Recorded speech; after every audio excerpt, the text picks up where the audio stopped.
Good afternoon, my friends. Good afternoon. Thank you. Oh, look at this. You know, I'll tell you what, I think this is the best group yet. I really do, and I'm not just saying that to get cheap applause. Yes, I am saying that to get cheap applause. I'd like to welcome you to the Pilot Pen Michelob Ultra Stage and Promenade. And let me tell you something. When you've got a stage and a promenade, that is almost immeasurable fun. It's just incredible.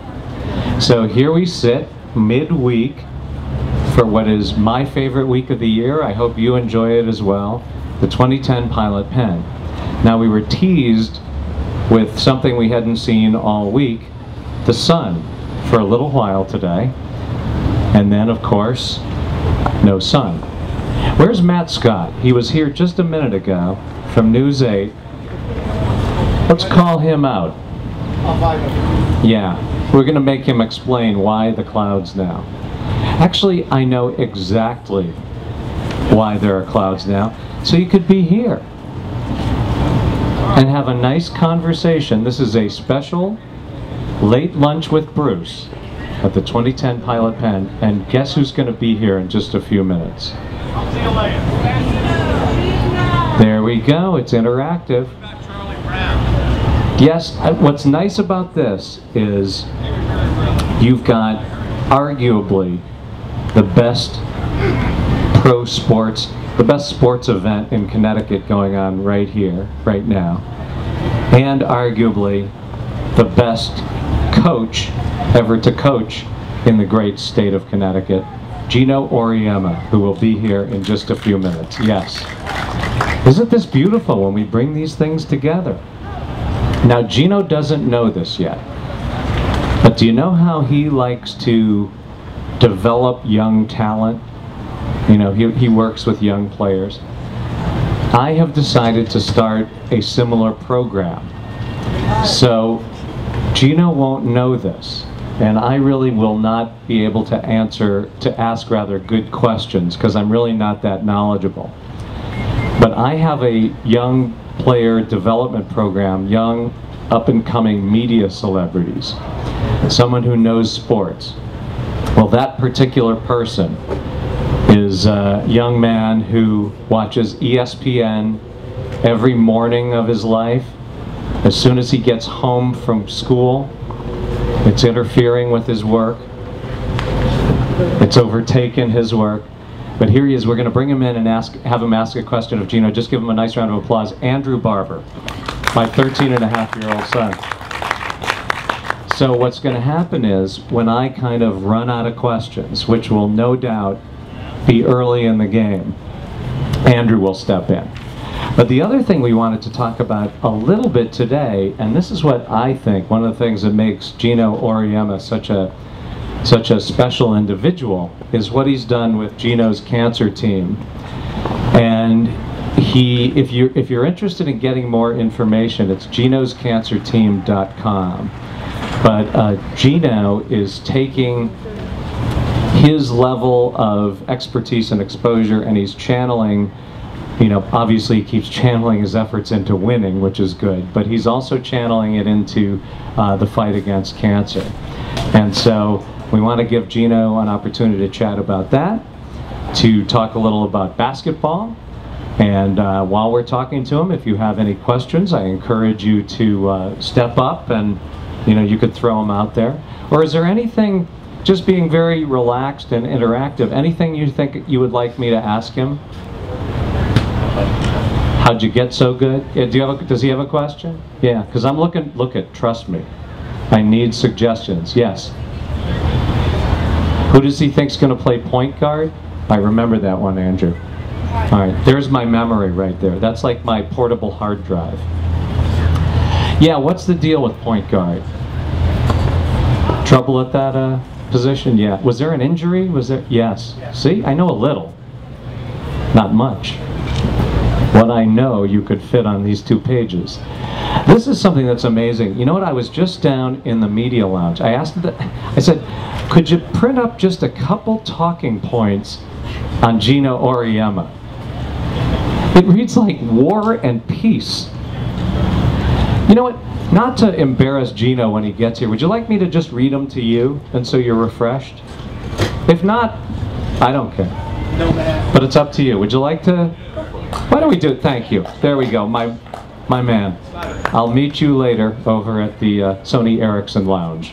First one's on me. All right, so I'm not going to embarrass him. Listen to this.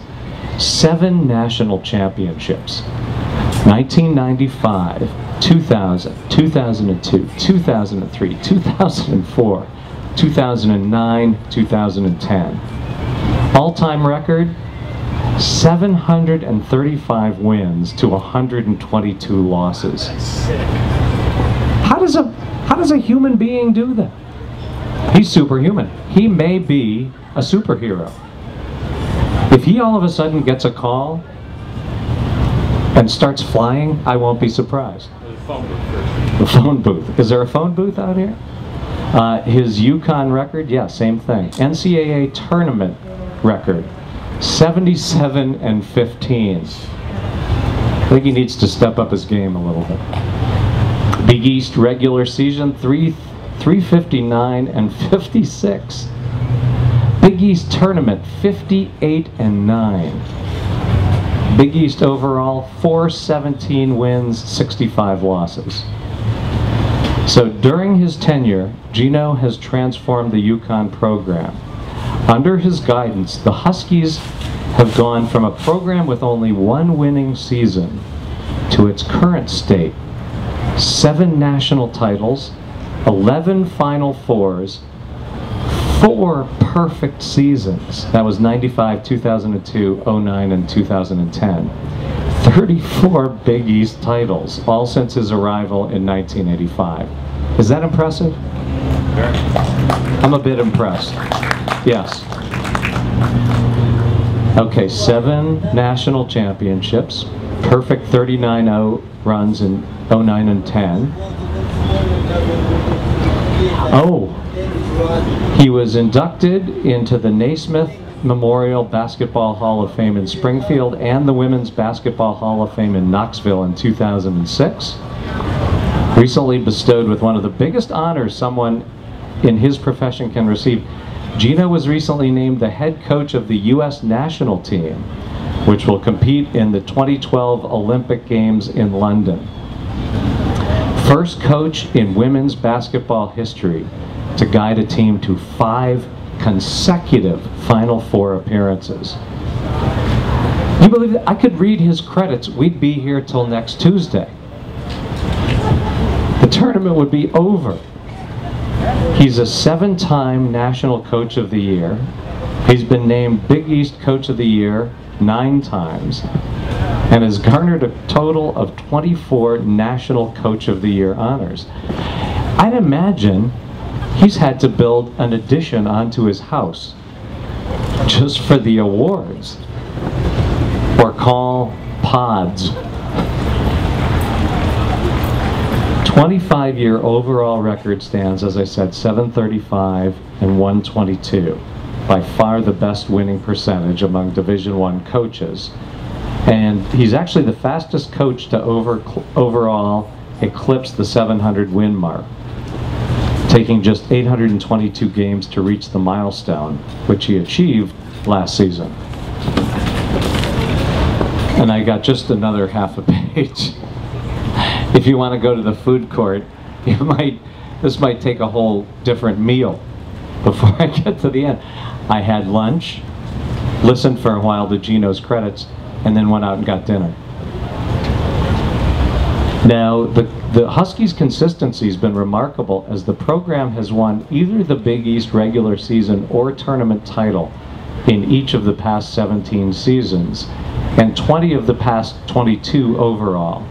Under Geno, UConn has captured both the Big East regular season and conference title in the same season. Okay, so this is both Big East and conference title 14 times. The Huskies have won the Big East tournament crown in 5 of the past 6 seasons. Gee, he doesn't have much pressure on him this year, does he? What can you do? Geno better be perfect.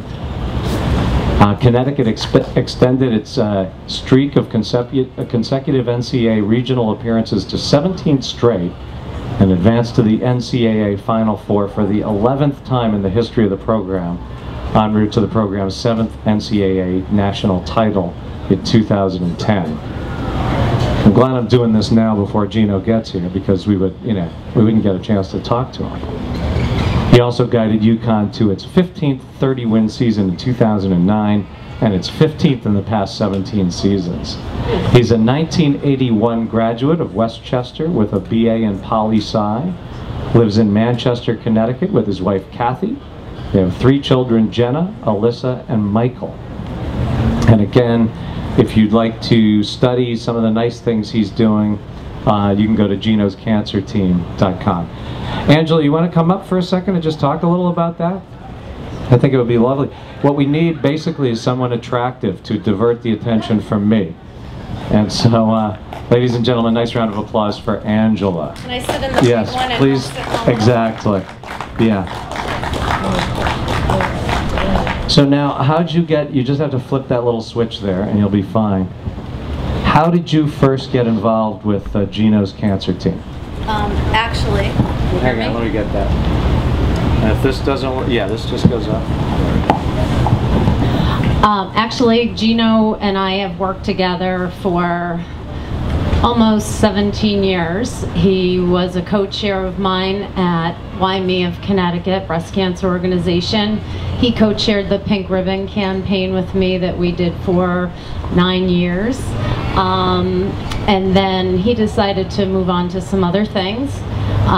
We had done Hoops for Hope Gala 2 years in a row and raised over $1 million for American Cancer Society. When he became the president of the WNBA, he decided to give to the V Foundation, which is their cause. Okay. And we really wanted to do more than just have events and raise money. We wanted to involve children. So the first thing we started was a student initiative, and it involves school kids from kindergarten to high school. And this year we actually started a college initiative. We have 16 students at UConn that brought Geno's cancer team to UConn. Wow. Their first season they raised over $5,000. And they already have 3 events planned for the fall up at UConn. This year we also started the Wall of Fame campaign. So if there's any businesses out there, schools, whatever, you can order Wall of Fame campaign hang tags and you charge $1. Oh, here he is. Here he is, ladies and gentlemen, the man himself.